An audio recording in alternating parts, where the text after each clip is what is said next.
پاکستانیوں صرف 8 فروری کا سوال ہے، عمران خان جیل میں قیادت کہاں کھڑی ہے؟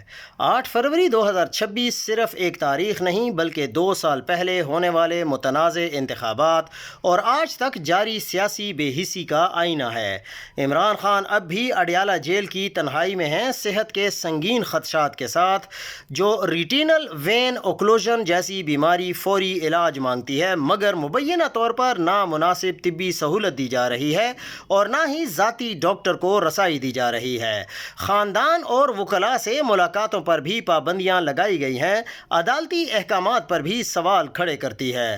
اس سے بڑھ کر المیہ یہ ہے کہ پی ٹی آئی کی اپنی قیادت کا رویہ ہے۔ جو لوگ عمران خان کے نام پر سیاست میں آئے، آج وہی مراعات اور عہدوں میں مصروف دکھائی دیتے ہیں، جبکہ ان کا قائد بیماری اور تنہائی سے لڑ رہا ہے۔ اگر یہ قیادت اپنے بانی کے لیے واضح حکمت عملی بھی پیش نہ کر سکے تو پھر کارکنان کس امید پر کھڑے رہیں؟ 8 فروری کی ہڑتال اعلان سے آگے بڑھ کر جو عملی منصوبہ بندی ہے وہ مانگتی ہے۔ کیا اس کے بعد کوئی مسلسل تحریک ہوگی؟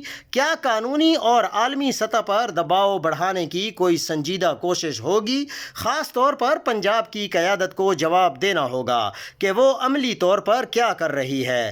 عمران خان کی رہائی محض ایک شخص کا معاملہ نہیں ہے، یہ جمہوری وقار کا سوال ہے۔ خاموش جتنا بھی آپ رہیں گے، خاموش جتنی طویل ہوگی آپ کی خاموشی، نقصان اتنا ہی زیادہ گہرا ہوگا، وقت اتنا زیادہ نہیں ہے۔ اب اگر آپ سوچیں کہ فرق کیا پڑے گا کہ اگر ایک ممبر قومی اسمبلی یعنی جو شیر افضل مروت ہیں اور دوسری مشال یوسفزئی ایک سینیٹر، اگر ان کی ہماری سیٹ چلی بھی جاتی ہے تو پھر کیا ہوگا؟ پہلے بھی تو پورا مینڈیٹ جا چکا ہے، مخصوص نشستیں نہیں ملیں، پھر جو بچا کچھا مینڈیٹ تھا وہ بھی ایک ایک کر کے ہاتھ سے نکل گیا، تو اب 2 مزید سیٹیں کم ہو گئیں تو کون سی قیامت آ جائے گی؟ مجھے لگتا ہے کہ تحریک انصاف کے اندر بھی کچھ لوگ چاہتے ہیں کہ علیمہ خان پر تانا زنی جاری رہے۔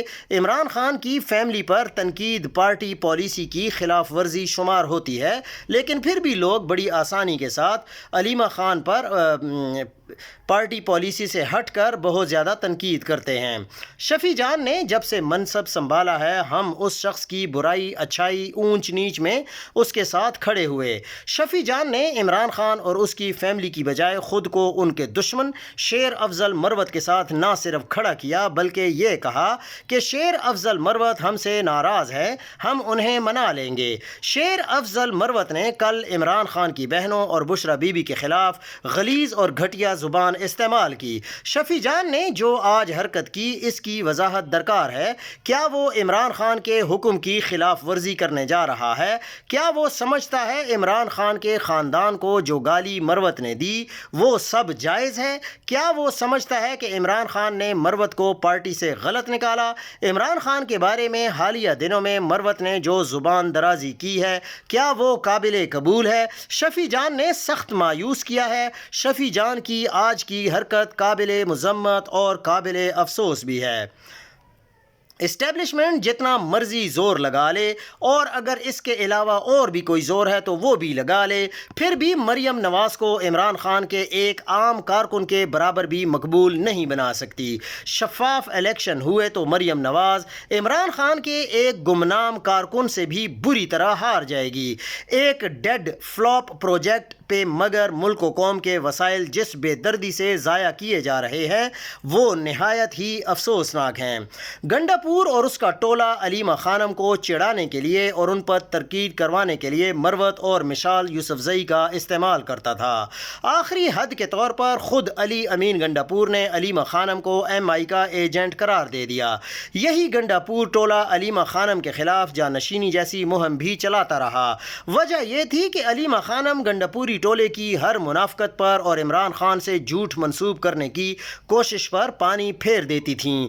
اب ان حالات میں جب علیمہ خانم اپنے بھائی کی قید تنہائی اور بیماری کو لے کر تحریک انصاف اور پختونخوا حکومت سے کسی رد عمل کا مطالبہ کر رہی ہے، پختونخوا حکومت کا ایک بدبودار اور مکروہ کردار کی حمایت کرنا، اس سے ہمدردی کا اظہار کرنا بادل ناخواستہ اسی پرانی فلم کی طرف اشارہ کر رہا ہے۔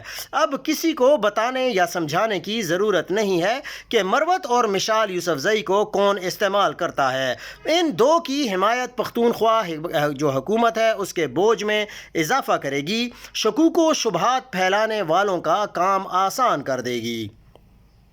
محمود خان اچکزئی صاحب اور علامہ راجہ ناصر عباس صاحب 8 فروری پر کیوں بہت زیادہ فوکس کر رہے ہیں؟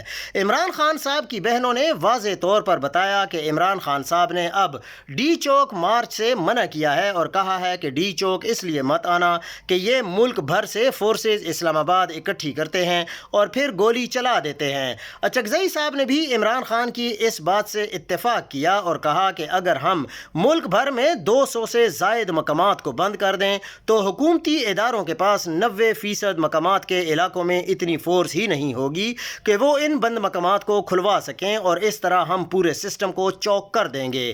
لیکن اس اتنی بڑی کال سے پہلے مومنٹم بنانا ضروری تھا، اس لیے 8 فروری کی کال دی گئی کہ پہلے آسان ٹارگٹ دے کر مومنٹم بنایا جائے اور اس کے لیے فیصلہ کیا گیا کہ 8 فروری کو جب الیکشن چوری کیا گیا تو اس دن لوگوں کو کہا جائے کہ آپ دکانیں بند رکھ کر گاڑیاں سڑکوں پر نہ لا کر اس نظام سے نفرت کا اظہار کریں، پیغام دیں کہ آپ کا ووٹ چوری ہوا اس لیے آپ احتجاجاً دکانیں بند رکھے ہوئے ہیں اور گاڑیاں سڑکوں پر نہیں نکال رہے۔ جو ساتھ ہی دنیا بھر میں اوورسیز پاکستانیوں کو کہا گیا ہے کہ آپ نے اپنے اپنے ممالک میں یوم سیاہ منانا ہے۔ مقصد صرف یہ ہے کہ جب لاکھوں دکانیں بند ہوں گی تو پوری دنیا کو یہ پیغام جائے گا کہ پاکستان کے لوگ مسلط حکومت سے نفرت کرتے ہیں۔ مسلط نظام کو ٹینشن پڑ گئی، اس کے لیے انہوں نے پی ٹی آئی کے MNAs, MPAs اور ٹکٹ ہولڈرز کو مینج کر لیا۔ 90% MNAs, MPAs اور ٹکٹ ہولڈرز نے 8 فروری کی ہڑتال کے لیے ڈور ٹو ڈور کمپین کرنا تو دور کی بات اپنے ٹویٹر اور فیس بک پر پوسٹ تک نہیں کی اور نہ ہی ویڈیو پیغامات جاری کیے۔ اب سوال یہ ہے کہ جب 90% ایم این ایز اور ایم پی ایز اور ٹکٹ ہولڈرز 8 فروری کے لیے کچھ نہیں کر رہے تو یہ سڑکیں بند کرنے کی فائنل کال پر کیا کریں گے؟ پارٹی کا سیکرٹری جنرل سلمان اکرم راجہ پارٹی کے کسی ایک بھی ایم این اے، ایم پی اے یا ٹکٹ ہولڈر سے نہیں پوچھ رہا کہ تم کیوں عمران خان کی صحت کے معاملے، رہائی کی تحریک اور 8 فروری کی کال سے لا تعلق ہو۔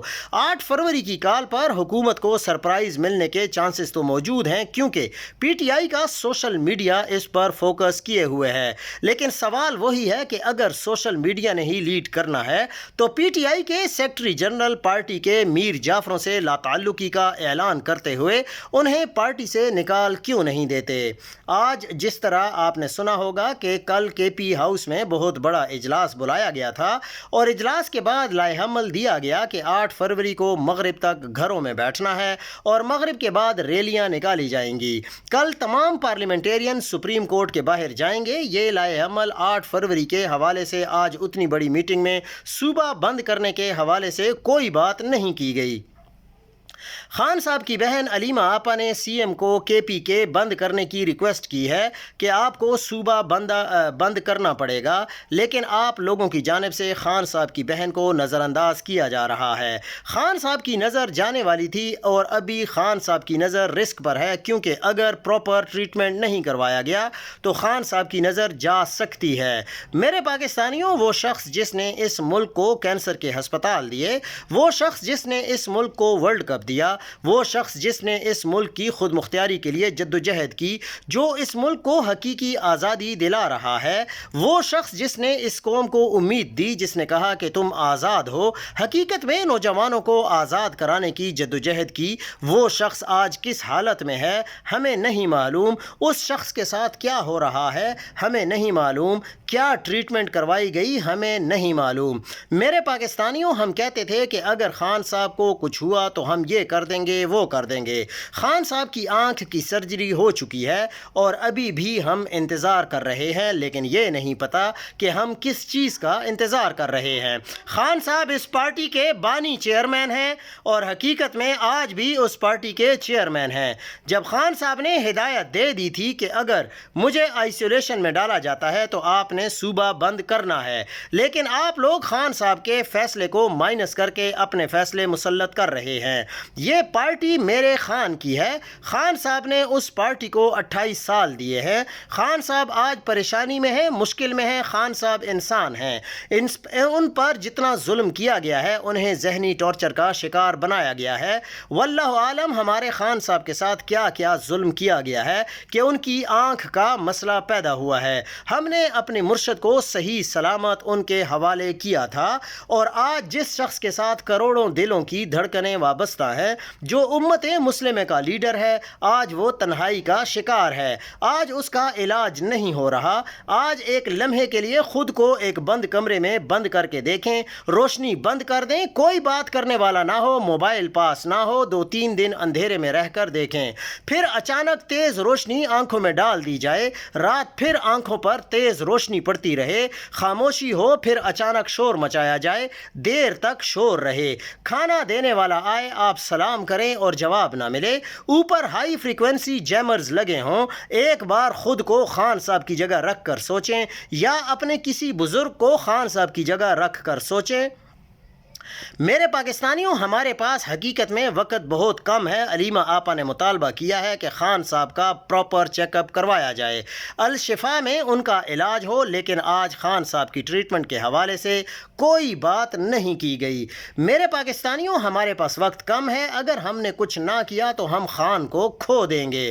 خان ایک شخص نہیں، خان ایک امید ہے، اور اگر امید ختم ہو جائے تو پھر ایسی مایوسی جنم لیتی ہے جس سے واپسی کا کوئی راستہ نہیں ہوتا۔ اس بات کو سمجھیں، اگر ایک بار امید ٹوٹ گئی تو واپسی ممکن نہیں ہے۔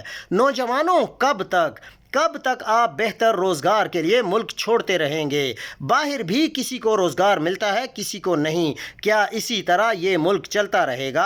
خان صاحب کا ویژن شروع سے یہی تھا کہ پاکستان ایسا ملک بنے جہاں لوگ باہر سے نوکریاں تلاش کرنے آئیں، اور وہ ملک بن بھی رہا تھا۔ پاکستان درست سمت میں جا رہا تھا۔ میرے پاکستانیوں، خان صاحب آپ کی جنگ لڑ رہے ہیں، میری جنگ لڑ رہے ہیں، آپ کے بچوں کی مستقبل کی جنگ لڑ رہے ہیں۔ خدا را سمجھیں، دیر ہو چکی ہے، لیکن اتنی دیر نہ کریں کہ واپسی کا راستہ ہی ختم ہو جائے۔ خان صاحب کو جیل میں اس لیے نہیں رکھا گیا تھا کہ انہیں VIP سہولیات دی جائیں یا بیماری کی صورت میں علاج ہو۔ انہیں جیل میں توڑنے کے لیے رکھا گیا ہے، تکلیف دینے کے لیے رکھا گیا ہے۔ وہ شخص جو اس ملک کی حقیقی آزادی کے لیے جان دینے کے لیے تیار ہے، کیا ہم اس کے جنازے کا انتظار کر رہے ہیں؟ کیا ہم نے اپنے لیڈروں کے جنازے ہی اٹھانے ہیں؟ آخر کب تک؟ میرے پاکستانیوں، وہ شخص آپ کی طرف دیکھ رہا ہے۔ بچا لو خان کو، بچا لو عمران خان کو، بچا لو اپنے مرشد کو۔ اگر آپ خاموش رہے تو تاریخ آپ کو کوفیوں کے نام سے یاد رکھے گی۔ یہ فیصلہ آپ کا ہے، یہ فیصلہ آپ کا ہے۔ امید کرتے ہیں آپ لوگوں نے پوری بات کو سمجھ لیا ہوگا۔ رومن کے حکمرانوں نے عوام کو روٹی اور تماشے کا عادی بنا دیا تھا۔ اکھاڑوں میں گلیڈیٹر لڑتے تھے، تلواریں چمکتی تھیں اور خون بہتا تھا۔ ہزاروں لوگ جوش میں تالیاں بجاتے اور خوش ہوتے تھے، مگر یہ خوشی ایک دھوکہ تھی۔ حقیقت میں غریب بھوک سے مر رہے تھے اور ان کے پاس پہننے کو کپڑے نہیں تھے۔ حکمران جانتے تھے کہ جب تک عوام تماشے میں مگن رہے گی، وہ کبھی اپنے حق کے لیے بغاوت نہیں کرے گی۔ لاہور میں بسنت کا منظر بھی کچھ ایسا ہی تھا۔ چھتیں لوگوں سے بھری ہوئی تھیں اور آسمان رنگین پتنگوں سے ڈھکا ہوا تھا۔ لوگ شور مچا رہے تھے اور کہکہے لگا رہے تھے، مگر اس رونق کے نیچے عام آدمی مہنگائی کی آگ میں جل رہا تھا۔ بچے بھوک سے رو رہے تھے، نوکریاں ختم ہو رہی تھیں اور گھر اجڑ رہے تھے۔ یہ رنگین آسمان دراصل ایک پردہ ہے تاکہ زمین پر بکھرا ہوا اصل دکھ کسی کو نظر نہ آ سکے۔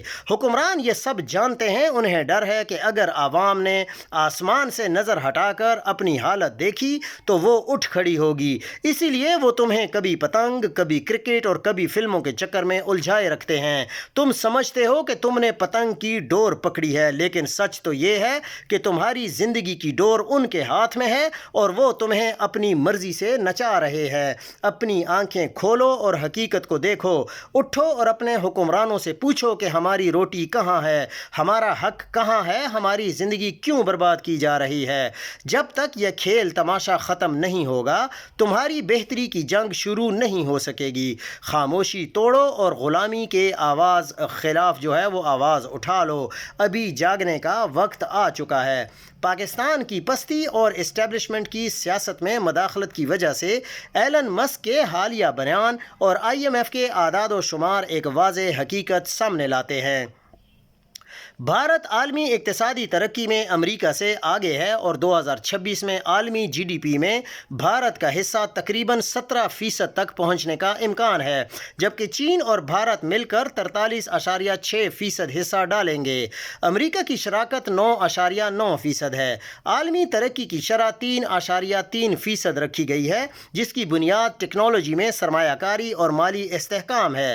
اس کے برعکس پاکستان نہ صرف ترقی کی دوڑ میں بہت پیچھے ہے بلکہ ملک میں حالات مسلسل خراب ہو رہے ہیں۔ بدقسمتی سے پاکستانی اسٹیبلشمنٹ اپنی توانائی ملک کی ترقی کے لیے خرچ کرنے کی بجائے الیکشن کے خلاف اور جو حکومتیں ہیں وہ بنانے اور عمران خان کے خلاف سازشوں میں لگا رہے ہیں۔ سیاست اور سازشوں میں اتنا فرق ہے کہ اگر ملک میں امن، استحکام اور معیشت کی کوئی پرواہ ہو تو نوجوان، صنعت اور سرمایہ کاری مسلسل نقصان نہ اٹھاتی، جبکہ حقیقی اصلاحات اور ترقی کی پالیسی نظر نہیں آ رہی۔ اسٹیبلشمنٹ کی فوری طور پر ان کو ضرورت ہے کہ وہ سیاست سے الگ ہو کر ملک کے مستقبل کے لیے نئے صاف شفاف الیکشن کرنے ہوں گے تاکہ لوگوں کا اعتماد بحال ہو۔ پاکستان کو ٹیکنالوجی، برآمدات اور سرمایہ کاری کے مواقع بڑھانے ہوں گے تاکہ پاکستان عالمی ترقی میں اپنی پوزیشن بہتر بنا سکے۔ بصورت دیگر ہم مستقل طور پر پیچھے رہ جائیں گے اور ملکی پسماندگی ناقابل تلافی ہو جائے گی۔